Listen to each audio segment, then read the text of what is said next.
I want you to remember a specific moment. You were standing near a woman you found attractive. Your friends were talking. The music was playing. Everything was normal. Except, inside your chest, something was collapsing. Your throat tightened.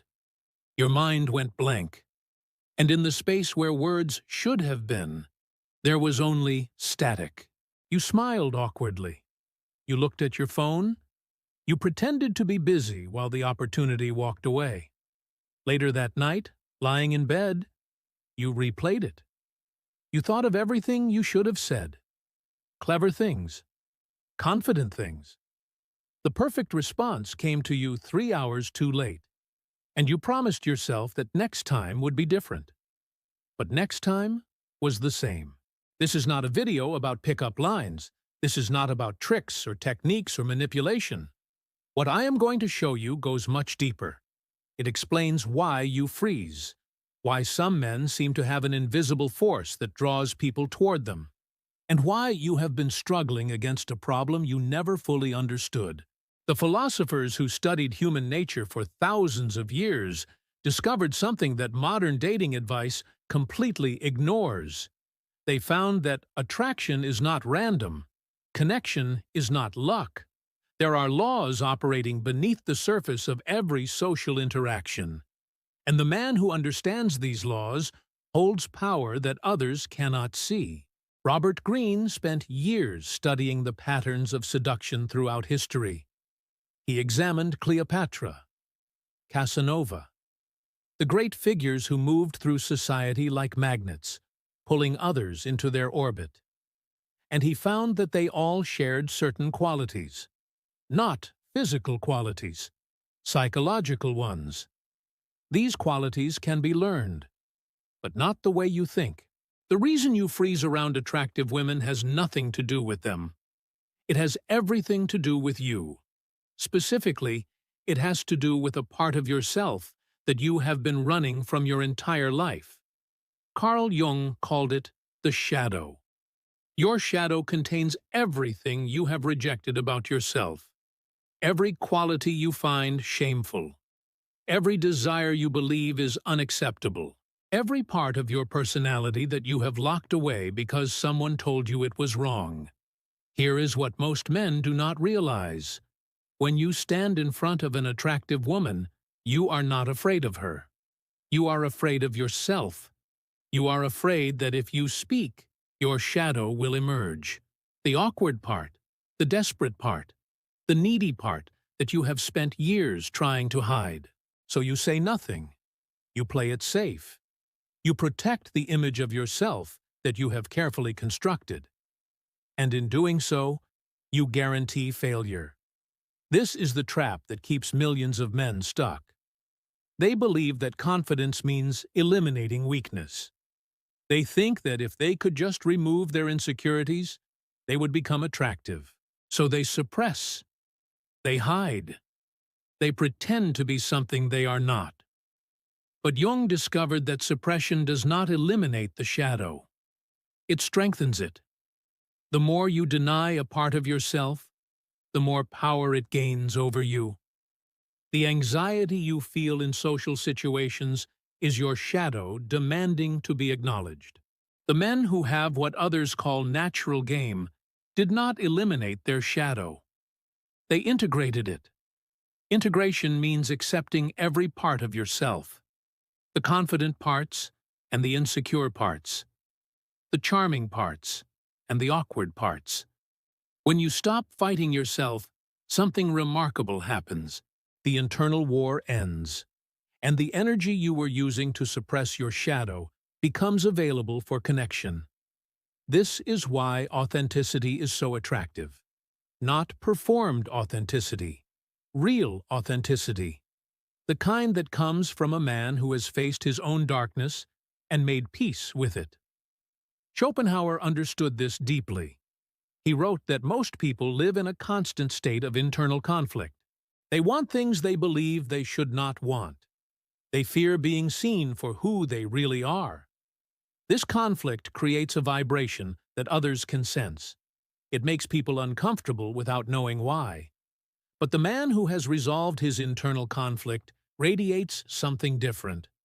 Stillness, presence, a quality that is difficult to name but impossible to ignore. This is the foundation of everything that follows. You cannot build genuine social power on a fractured self.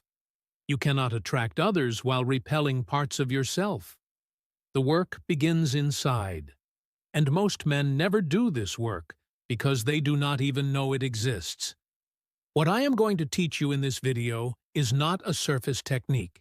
It is a complete reconstruction of how you relate to yourself, to others, and to social dynamics. By the end, you will understand exactly why you have been struggling. You will see the patterns that have held you back. And you will have a clear path forward that does not require you to become someone you are not. But I need to warn you about something first. This information is uncomfortable. It will challenge beliefs you have held for years. It will ask you to look at parts of yourself you have been avoiding. And some of it will make you angry because you will realize how much time you have lost. The philosophers I draw from did not write to make people feel good. Machiavelli was exiled for telling the truth about power. Nietzsche was abandoned by his friends for his ideas. Jung was rejected by Freud for exploring the shadow. Truth has a cost, but the cost of ignorance is higher. If you are ready to see clearly, stay with me. What comes next will change how you understand every social interaction for the rest of your life. And it begins with a question that Machiavelli asked 500 years ago. A question that reveals why some men command attention while others fade into the background. Machiavelli observed something in the courts of Renaissance Italy that applies directly to your life today. He watched men with equal intelligence, equal resources, and equal opportunity produce radically different results. Some rose to power. Others remained invisible. And the difference was not what they had. It was how they carried themselves. He called this quality presence. Modern language might call it game. But the principle is the same. When you enter any social environment, a hierarchy establishes itself within seconds. This hierarchy is not spoken. It is not negotiated. It simply emerges from the signals that people unconsciously project. Some men signal dominance. Others signal submission.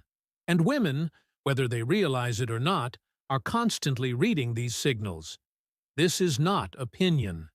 This is biology filtered through thousands of years of evolution. The human brain makes social calculations at speeds that conscious thought cannot match. Before you have spoken a single word, others have already placed you in a category. The question is which category?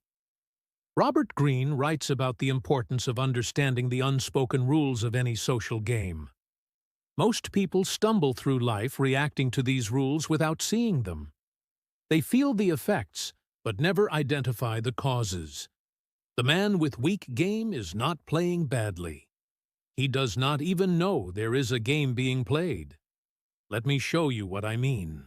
When you enter a room, your body broadcasts information.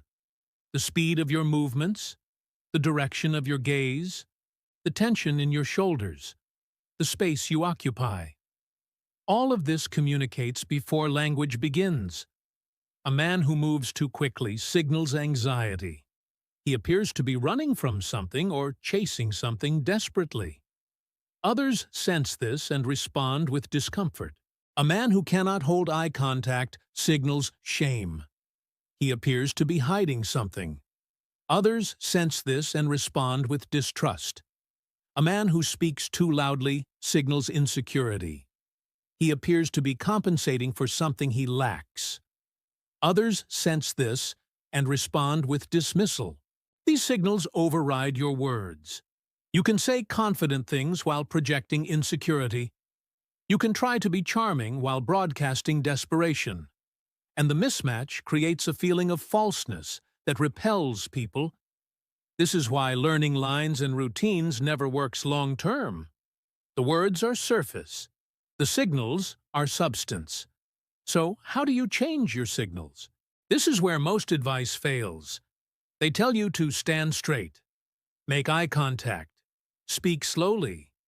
These are correct behaviors, but they do not address the underlying cause. You cannot fake signals for long. The body reveals the mind. If you feel anxious, your body will express anxiety no matter how you try to control it. The tension finds a way out through micro-expressions, subtle movements, vocal patterns. The only way to change your signals is to change your internal state. And the only way to change your internal state is to change your relationship with yourself. This brings us back to Jung. Your shadow contains rejected parts of yourself, but it also contains something else: power, vitality. The raw energy of your true nature before society told you to be smaller. When you were a child, you expressed yourself fully. You did not wonder if you were being awkward. You did not monitor your every word. You simply existed and expressed. Then socialization began. You learned that certain expressions were unacceptable. You learned to hide parts of yourself to gain approval. You fragmented your personality into acceptable and unacceptable parts. The acceptable parts became your persona, the mask you show the world, the person you pretend to be in social situations. The unacceptable parts became your shadow, hidden from others, hidden even from yourself. Here is the problem. Your persona is a performance. It requires energy to maintain, and it lacks the vitality of genuine selfhood. When you interact with others from your persona, they sense something missing, something held back, something false. But your shadow contains life force. It contains desire, aggression, sexuality, all the energies that make a man attractive. When you cut yourself off from your shadow, you cut yourself off from your power. This is why nice guys finish last. Not because kindness is bad, but because their kindness is a persona designed to suppress their shadow. They are not genuinely nice. They are strategically nice. And women sense the manipulation. The truly attractive man is not nice or mean. He is integrated. He has access to his full range of expression. He can be gentle when appropriate and fierce when necessary. He is not performing a role. He is expressing a complete self. Nietzsche wrote about this as the difference between the master and the slave. The slave morality suppresses instinct. It calls natural desires evil. It creates men who are afraid of their own power. The master morality integrates instinct. It channels natural desires toward worthy goals. It creates men who move through the world with purpose and presence. You have been taught slave morality your entire life. Be small. Be safe. Be acceptable. Do not offend. Do not assert. Do not desire too much. And now you wonder why you freeze when an attractive woman appears. You have trained yourself to freeze. You have practiced suppression so thoroughly that it has become automatic. The path forward requires unlearning, reversing the conditioning, reclaiming the parts of yourself that were taken. But there is a specific danger here, and if you do not understand it, everything I have said will backfire. This danger explains why some men who try to develop game become worse than when they started. Some men discover the concept of shadow integration and make a terrible mistake. They interpret it as permission to be cruel. They think that embracing their shadow means unleashing aggression without restraint. They become manipulative, predatory, toxic. This is not integration. This is possession. When you deny your shadow, it controls you from below. When you are possessed by your shadow, it controls you from within. Neither state is freedom. Both are forms of slavery. Jung was very clear about this distinction. Integration does not mean becoming your shadow. It means acknowledging your shadow while maintaining conscious control. You recognize the dark impulses within you without acting on them unconsciously. The man who denies his aggression will have it leak out in passive ways: manipulation, resentment, quiet sabotage. The man who is possessed by his aggression will destroy everything he touches: relationships, opportunities, his own potential. The integrated man feels his aggression fully. He knows its power, and he chooses when and how to express it. This choice is what makes him dangerous in the best sense. He has access to force, but does not need to use it. This applies directly to attraction. Women are drawn to men who have access to their power, but control it consciously. A man who could be dangerous, but chooses to be gentle. A man who has fire within him, but does not burn everyone he touches. This is why purely nice men fail. They have no fire. There is nothing to control, because they have suppressed everything. And this is why purely aggressive men fail long term. They cannot control their fire. They burn through relationships and opportunities, leaving destruction behind. The path of integration requires both acknowledgement and discipline. Schopenhauer called this the harnessing of will. The will is the fundamental drive within every living thing. In humans, it manifests as desire, ambition, hunger, sexuality. This will cannot be destroyed. It can only be suppressed or channeled. Suppression creates neurosis. Channeling creates power. The man who has channeled his will toward conscious aims moves through life with a force that others feel. He wants things, he pursues things, but he does so with awareness and intention. This is the energy that attracts, not because it manipulates, because it is alive. Let me make this practical. When you see a woman you find attractive, what happens inside you? Most likely, desire arises. Then, immediately, a counterforce appears: fear, shame, self-doubt. This is your suppression mechanism activating. The desire is your will. It is natural. It is healthy. There is nothing wrong with finding someone attractive and wanting to connect with them. The fear is your conditioning. Somewhere you learned that your desire is dangerous, that expressing interest makes you creepy or vulnerable, that wanting is shameful. This internal battle happens in milliseconds. By the time you are consciously aware, the suppression has already won. You freeze. You look away. You pretend you were not interested. But she noticed. She saw the flash of desire before you hid it. And then she saw you hide it. She read the entire sequence in your body language.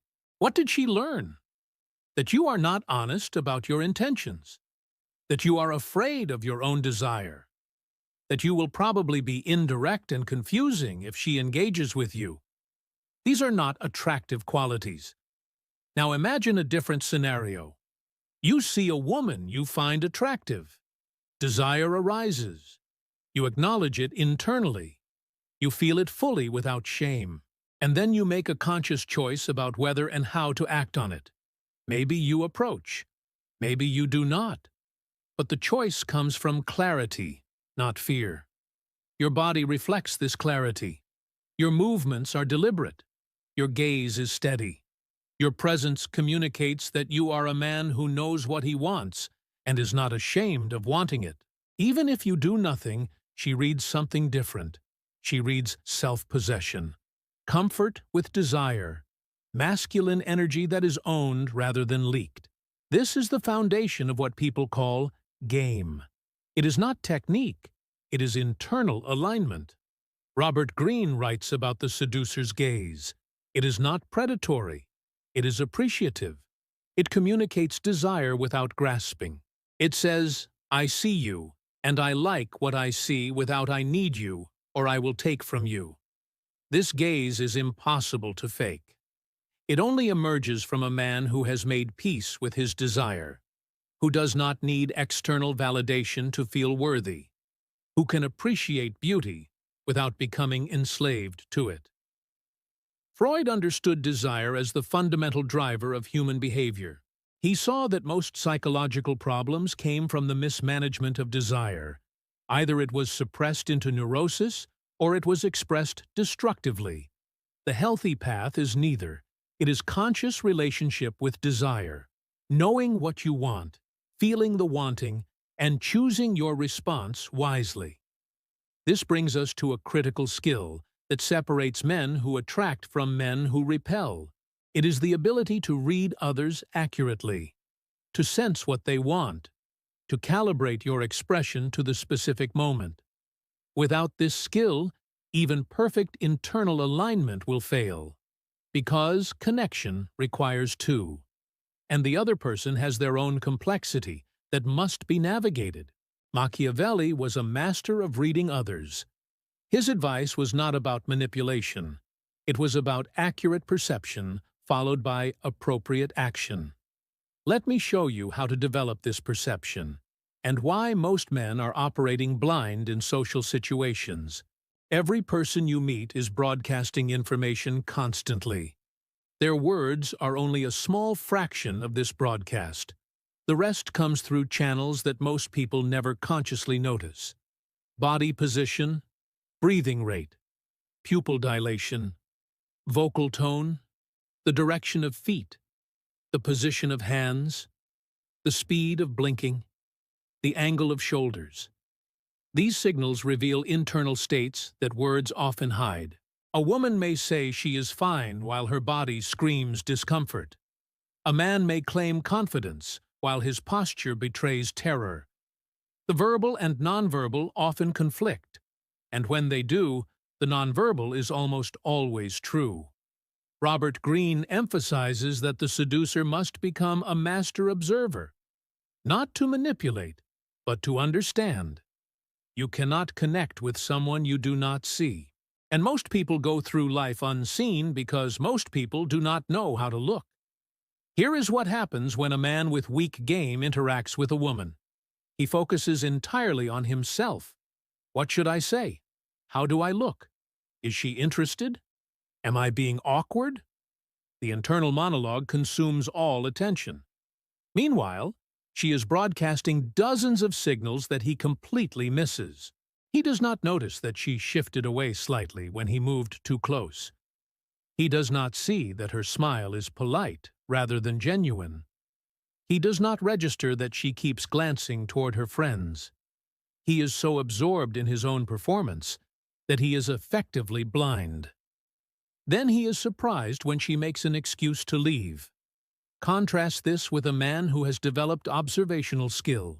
He enters the interaction with attention outward. He notices her initial posture. He observes how it changes when he speaks. He registers the difference between her social smile and her genuine smile. He feels the rhythm of the conversation and adjusts accordingly. When he sees her lean back, he creates more space. When he sees her lean in, he knows interest is building.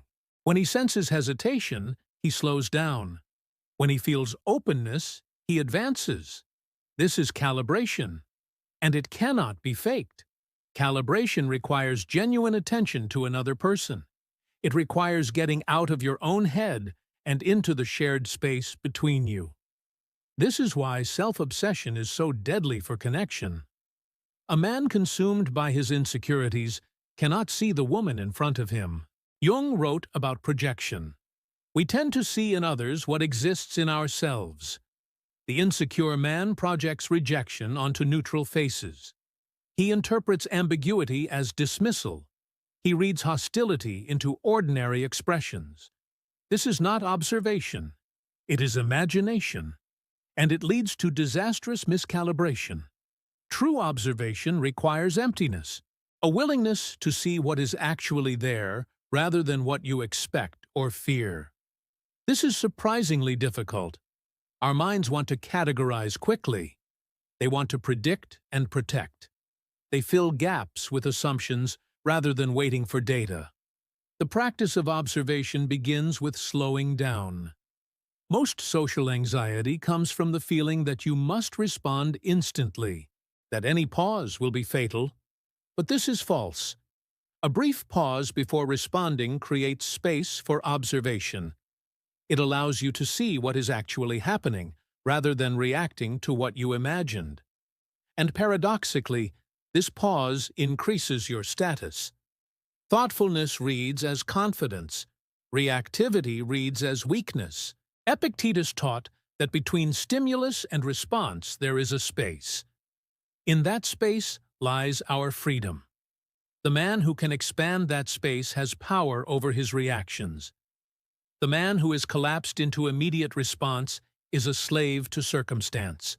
In social situations, this space is everything. It is where calibration happens, where observation becomes insight, where appropriate response becomes possible. Let me give you a specific practice. In your next conversation with anyone, not just women, practice dividing your attention. Half on what you are saying, half on what they are showing. Notice their body language while you speak. Notice how it changes in response to different topics. Most people will become more animated when discussing things they care about. They lean forward. Their eyes brighten. Their gestures increase. And they become less animated when bored or uncomfortable. Track these shifts. Learn to read them accurately. Over time, you will develop an intuition for emotional states that operates below conscious thought. This intuition is what people call social intelligence. It is not mystical. It is pattern recognition trained through deliberate attention. Now here is where this connects to attraction specifically. Women test men. Not consciously in most cases, but patterns emerge in how women interact with men they are evaluating. They create small challenges, ambiguous statements, moments that require response. These tests reveal character. How does he handle mild rejection? Does he become defensive when challenged? Can he maintain composure under social pressure? A man who fails these tests is eliminated from consideration. A man who passes them gains interest. But here is the crucial insight. You cannot pass these tests through strategy. If you are calculating the correct response, you have already failed. The test is not about what you say. It is about who you are. Your response reveals your internal state.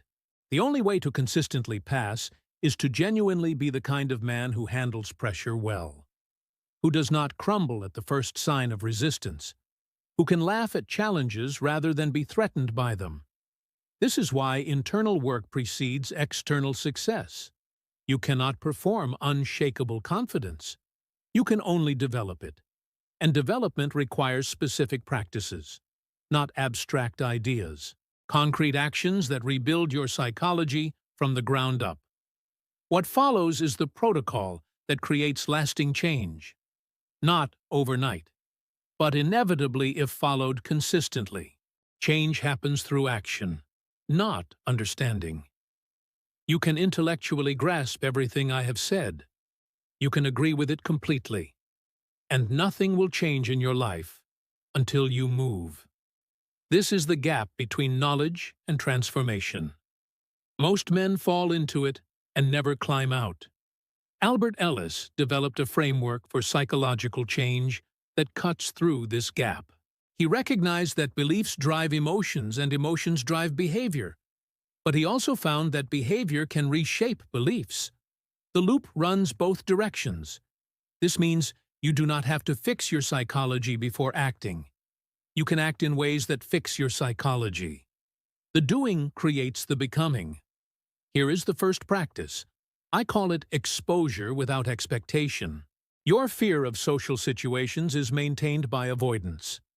Every time you avoid an uncomfortable interaction, you reinforce the belief that it is dangerous. Your brain learns that the threat is real because you keep running from it. Exposure breaks this pattern. You deliberately enter situations that trigger anxiety. Not to achieve any specific outcome, simply to be present with the discomfort. Start small.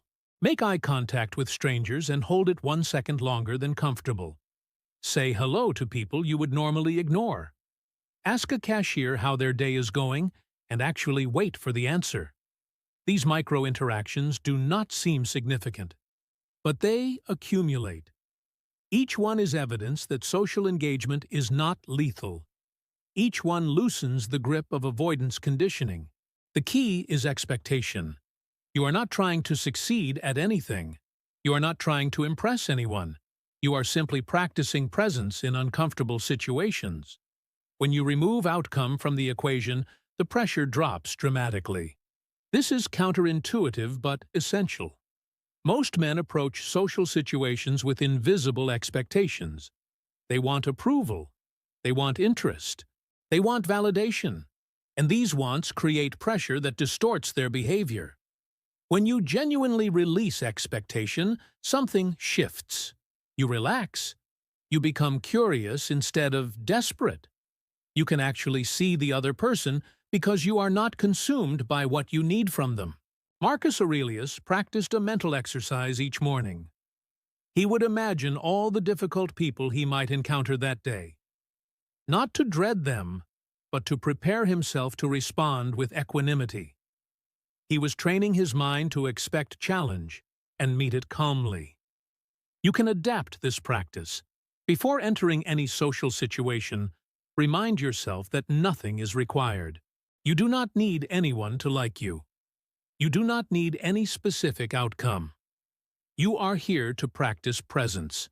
Whatever happens is information, not judgment. This mental frame transforms social situations from tests into experiments. You are not failing or succeeding. You are gathering data about yourself and others. The second practice addresses your shadow directly. Find time each day for honest self-reflection. Not the kind where you rehearse your virtues. The kind where you acknowledge what you usually hide. What did I feel ashamed of today? What desire did I suppress? What part of myself did I perform rather than express? Write these down. Putting shadow material on paper brings it into consciousness. It begins the integration process. Freud called this making the unconscious conscious. As long as shadow material operates below awareness, it controls you automatically. When you bring it into light, you gain choice. This is uncomfortable work. You will encounter parts of yourself that you have judged harshly. The practice is to observe without judgment, not to approve or disapprove, simply to acknowledge. Over time, the charge lessens. The shameful material becomes ordinary. You can look at your desires, fears, and weaknesses without flinching, and this equanimity becomes the foundation of genuine confidence. The third practice develops social calibration. Start watching interactions with analytical attention. Not your own at first. Others.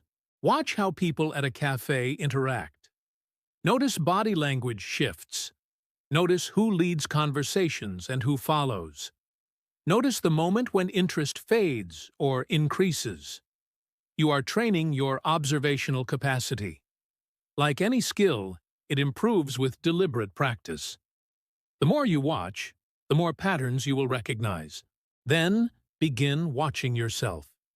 Not during interactions when self-consciousness will paralyze you.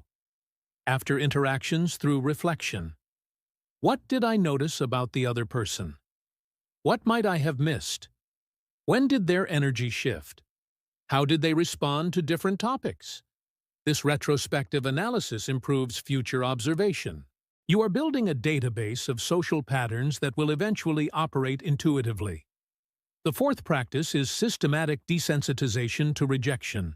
Rejection avoidance drives most social fear. But rejection is only catastrophic when it represents the only chance. When options are abundant, individual rejection loses its power.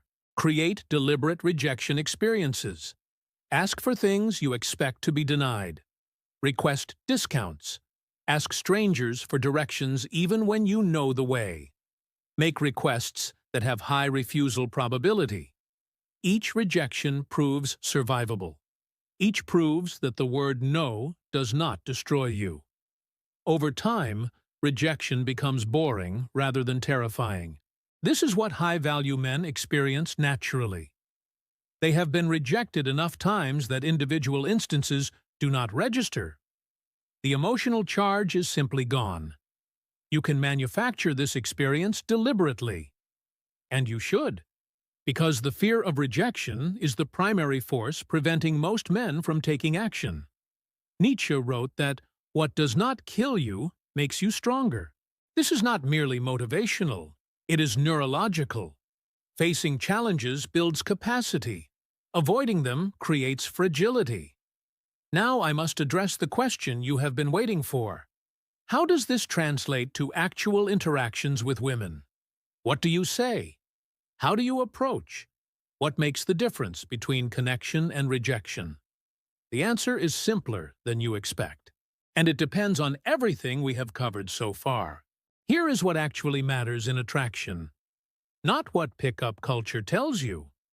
What psychology and thousands of years of human observation reveal. Value and interest. These two elements determine whether connection occurs. Value is your perceived worth, not your actual worth. Perceived worth as judged by the person evaluating you. This perception is formed rapidly through signals we have already discussed. Posture, presence, confidence, social proof, how others respond to you, how you respond to challenge. Interest is your expression of desire, not desperation. Desire. The communication that you find someone attractive and worth pursuing. Most men get these backwards. They hide their interest trying to appear high value, or they broadcast desperation hoping interest alone will create connection. Neither works. A man who shows no interest appears unavailable or uninterested. Even if a woman finds him attractive, she will not pursue someone who seems indifferent. This is why playing hard to get backfires if taken too far. A man who shows too much interest reveals low value. If he is this eager, something must be wrong. Value is demonstrated partly through selectivity. The man who wants everyone has standards so low that his interest means nothing. The balance is showing genuine interest from a position of security. You find her attractive. You would like to know her better. And also, your life is complete without her. You do not need this to go anywhere. You are not approaching from hunger. You are approaching from appreciation. This balance creates magnetic tension. She is being seen and wanted by someone who does not need her. That combination is rare and powerful. Robert Greene writes about the seducer's paradox. The most effective seduction combines attention with absence. You show intense interest, then withdraw slightly. You create presence, then space. This is not manipulation. It is authentic rhythm. People who are genuinely confident do not hover constantly. They have lives, interests, priorities. They can focus intensely on you and then return to their own concerns. The needy man cannot withdraw because he fears losing connection. His constant presence suffocates. His intensity exhausts. Now, let me address approach. The moment of initiation is where most men fail. They build it into something enormous. They wait for perfect conditions. They rehearse lines. They try to predict every possible response. All of this is wrong. An approach is simply a beginning. It is not a performance. It is not a test. It is an opening into possibility. The best approaches are observational. They comment on something actually happening. Something about the environment, her behavior, the situation you share. This creates immediate common ground and requires no pretense. The worst approaches are scripted. They feel memorized because they are. They create awkwardness because they do not fit the moment. What you say matters far less than how you say it. A simple hello delivered with presence and warmth outperforms any clever line delivered with anxiety and need. This is why internal work precedes external technique. You cannot deliver anything well if your internal state is chaos. Once conversation begins, a different challenge emerges: sustaining interest, creating depth, moving beyond surface exchange. Here is the key. Conversation is not performance. It is not about being entertaining. It is about creating a shared experience, an emotional journey that both people participate in. The man who tries to entertain exhausts himself and bores the other person. He is doing all the work. There is no collaboration. The man who creates shared experience invites participation. He asks questions that prompt genuine reflection. He shares observations that spark response. He allows silence when silence is natural. The goal is not to fill every moment with sound. It is to create connection through relevance, to make the other person feel seen and met. This requires the observational skill we discussed. You must notice what interests her, what excites her, where her energy rises. Then you go there. You follow the aliveness. Machiavelli advised adapting to circumstances. Fixed strategies fail because situations vary infinitely. What works with one woman in one context fails with another woman in another context. The skilled man does not have a routine. He has principles. He applies those principles fluidly, based on what he observes in the moment. Let me give you one such principle. Polarity creates attraction. When two people are too similar, there is no spark. When they are too different, there is no connection. The sweet spot is similarity with difference. Agreement with tension. This means you should not simply agree with everything she says. Having your own perspective creates interest. Mild challenge stimulates more than constant validation. But this must be genuine. If you disagree, say so. If you have a different view, express it. Not to be contrary, because authentic expression creates respect, even when it creates friction. Nietzsche wrote about the value of enemies. A worthy opponent respects you more than a sycophant ever could. Applied to attraction, a woman will respect a man who holds his ground far more than one who bends to her every opinion. This is not about being difficult. It is about being real, having substance, being someone rather than performing someone. The practices I have described build this solidity. Shadow integration creates coherence. Exposure creates comfort. Desensitization creates freedom. And from this foundation, authentic expression becomes possible. We are now approaching the final architecture, the complete picture of what you are building and why it matters beyond any single interaction or outcome.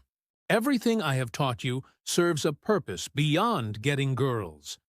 This might sound strange given the topic, but hear me clearly.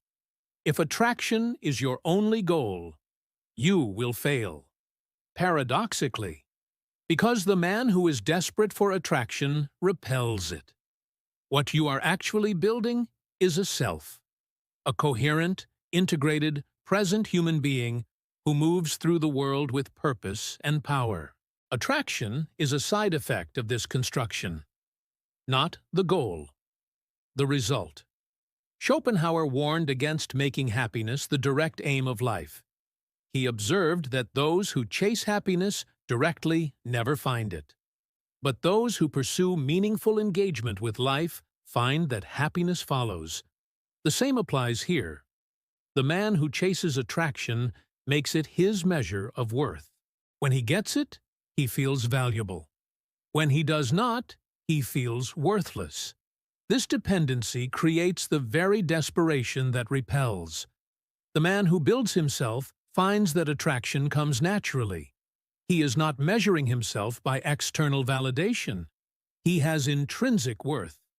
And this security is exactly what draws others toward him. This is why internal work comes first. Not because it makes you more attractive as a tactic, but because it makes you whole. Attraction follows wholeness.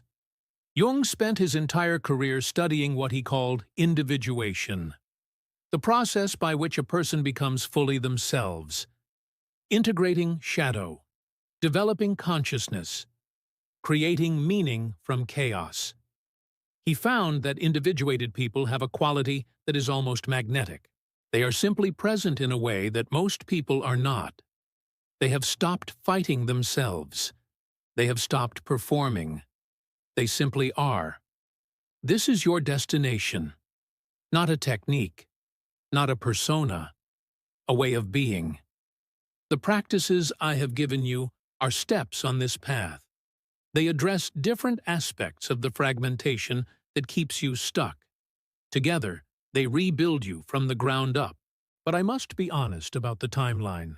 This is not a weekend project. The patterns you carry were installed over decades. They will not dissolve in days. Real transformation takes months and years of consistent practice. Most men will not do this work. They will watch this video. They will feel inspired. And then they will return to their old patterns because change is uncomfortable and slow. This is actually good news for you. If you commit to this path, you separate yourself from the vast majority of men who remain stuck. Not through superior genetics or luck, through discipline and practice. The field thins dramatically when effort is required. Freud observed that most people choose the familiar over the good, the known suffering over the unknown possibility. This is why therapy takes so long. People resist their own healing because healing requires facing pain. You will face this resistance. There will be days when the practices feel pointless, when progress seems non-existent, when returning to avoidance seems easier than continuing forward. In these moments, remember what is at stake. This is not just about attraction. This is about the kind of man you become, the life you create, the relationships you build, the legacy you leave. The man who does this work develops capacity that serves him in every domain: business, friendship, family, leadership. The skills of presence, observation, and authentic expression apply everywhere. And the man who avoids this work remains fragmented.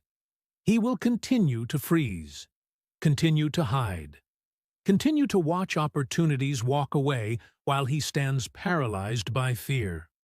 The choice is real, and the clock is running. Hobbes wrote about the natural state of man as solitary, poor, nasty, brutish, and short. But he also wrote about the possibility of rising above this state through reason and discipline. We are not condemned to our default condition. We can build something better. This is your invitation. Start today, not tomorrow, not when conditions are perfect. Today, find one uncomfortable social interaction and enter it deliberately. Begin the practice of shadow reflection. Start watching social dynamics with analytical attention. These small steps compound. Each one makes the next easier. Each one rewires your brain slightly toward the man you are becoming. And one day, you will realize that the freezing has stopped, that you enter social situations with curiosity rather than dread, that women respond to you differently because you are different. This is not fantasy. This is the documented result of the work I have described, supported by centuries of philosophical observation, validated by modern psychology, available to anyone willing to do it. The man who taught me these principles was once where you are now, paralyzed by fear, invisible in social situations, watching life happen to others while he stood frozen. He committed to change. He did the uncomfortable work. And over time, He became someone unrecognizable from who he had been. You have the same potential, not because you are special, because you are human. And these practices work on human psychology. The question is not whether you can change. The question is whether you will. I have shown you the path. I have explained the principles. I have given you the practices. Now the choice is yours. If this video has opened something in you, save it. Return to it. Let it remind you of what you are building when motivation fades. And know that you are not alone. Every man watching this is fighting the same battle. Against conditioning. Against fear. Against the parts of himself that keep him small. We are building something together. A community of men who refuse to accept limitation. Who do the work that others avoid. Who become the men they were meant to be. This is the shadow mind. And your transformation starts now.